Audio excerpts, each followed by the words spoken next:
What makes an effective operator? An effective executive does not certainly have to be a leader or to have the qualities of a leader. Some of the best CEOs of businesses and nonprofits aren't exactly typical leaders. They have unique personalities, attitudes, values, strengths, and weaknesses. They can be extrovert or introvert, easygoing, open or unapproachable, generous or stingy, etc. What makes them so effective is their adherence to these 8 rules of practice. Focus on what needs to be done. Usually, this doesn't mean what you want to do. They are usually just 1 or 2 specific tasks. Among them, you should focus on priority tasks. The remaining tasks should be assigned to subordinates. Effective managers often focus on what they do best, because they know that if top management is effective, the whole organization is effective, and vice versa. Make sure your actions benefit the organization. What is right for the organization? Effective managers don't care what's right for owners, employees, managers, or stock prices, even though they know they're also important in decision-making. However, a decision that is not right for the organization itself will ultimately affect those with interests involved. Establish action plans. Knowledge is useless if not translated into concrete action. However, acting without a plan is just counterproductive. The action plan should reflect your intentions, not commitments. Therefore, the plan should not be tight and restrictive, but should be flexible, regularly reviewed and adjusted because each success or failure, every change in the business environment or people of the organization creates opportunities. Take responsibility for your decisions. Make sure everyone is informed about each decision, including name of person responsible for implementing it, deadline, name of person affected by decision, name of person to be notified of the decision or not directly affected by it. Responsible for communication. Effective managers need to ensure that their action plans and information needs are properly understood. Specifically, they need to share and acknowledge comments from colleagues, both superior and subordinate, and let everyone know what information they need to get the job done. Focus on the opportunity. Good managers focus on opportunities rather than problems. Solving problems is really just preventing harm, taking advantage of opportunities to create results. See change as an opportunity rather than a threat. Organize productive meetings and debates. Meetings can be either serious and productive sessions or pointless, time-wasting talks. Organizing a successful meeting requires high discipline. Determine what types of meetings are appropriate and end them as soon as the goal is reached. Think and say we instead of me. What's important to you is really irrelevant. What matters most is what is valuable to the organization. Here are 8 practical ways to be an effective manager. Efficiency is a specific subject, and as it is a subject one can learn, and must learn it. The reality of management. Really, if we don't study and practice to become effective, reality will push us into failure. A knowledgeable and creative manager can also be ineffective. To be successful, they need to know how to live and work system. However, there are 4 major facts over which a manager cannot control. Each condition is attached to the job itself, and his organization exerts pressure on results and productivity. The first is the pressure of time. Managers' time funds tend to belong to everyone in the organization. If you define him by his work, it is funny to say that this is a prisoner of the organization. Anyone can interfere in his time. His phone can ring at any moment, from a client, from a boss, or from someone else, and half an hour goes by so easily. The second is to work by function. In many countries around the world, senior managers are often complained that they continue to do things like marketing, when they should be spending more time in business-oriented work. The third is reality. A manager belongs to an organization. This means he only becomes effective when others use what he contributes. Often the people most important to a manager's effectiveness are not the people he directs, but his superiors, or people in another field. Finally, myopia. All managers value and stick with the internal organization.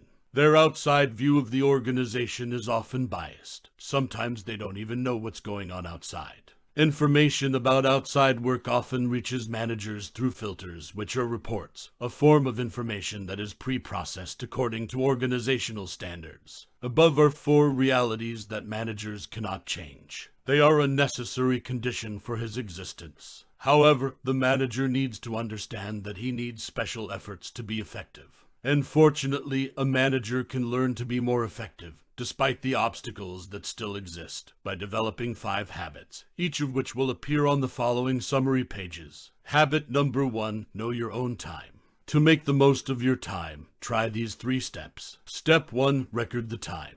If you don't track your time, you won't know how you've used it. Therefore, carefully record the length of time spent on each task. Then use this record to allocate activities and tasks. Step 2, time management. Your time needs to be managed system. Time-wasting, unprofitable activities should be identified, and then if possible eliminated. It could be incessant speeches, dinners with clients, unnecessary meetings, etc. Step 3, time merge. If you're a senior manager, it's likely that you only own a quarter of your own time, maybe even less. Determine how much time you will spend fully using it and focus on making good use of it. Don't let anything get in the way. Usually, this job requires high self-discipline. Do so because you cannot achieve lasting results in a short, intermittent period. Habit number 2, what can I contribute? Do you ever worry too much about your staff's day-to-day operations rather than the results they can achieve? An effective sales manager is not the person in charge of the sales department, but the person who makes sure the company's products sell.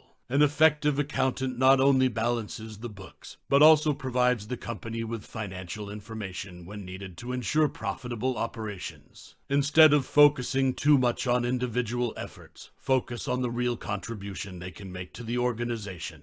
Don't define contributions narrowly. Include direct results like increased sales and reduced costs, as well as organizational development tasks like coaching new employees, helping build and maintain a value system. Organizations. Don't forget to ask your colleagues, superiors, and subordinates, what can I contribute so that you can contribute more effectively? Then work hard to convey that. Habit number 3, make the most of your strengths. Strengths are assets, regardless of whether they are abilities, expertise, knowledge, or your personality and those of your colleagues. An effective manager always in his own strengths, as well as the people around him. During the hiring process, don't try to avoid weaknesses. Instead, highlight your strengths. Don't ask, is this person right for me? Focus on what the person can contribute to the organization.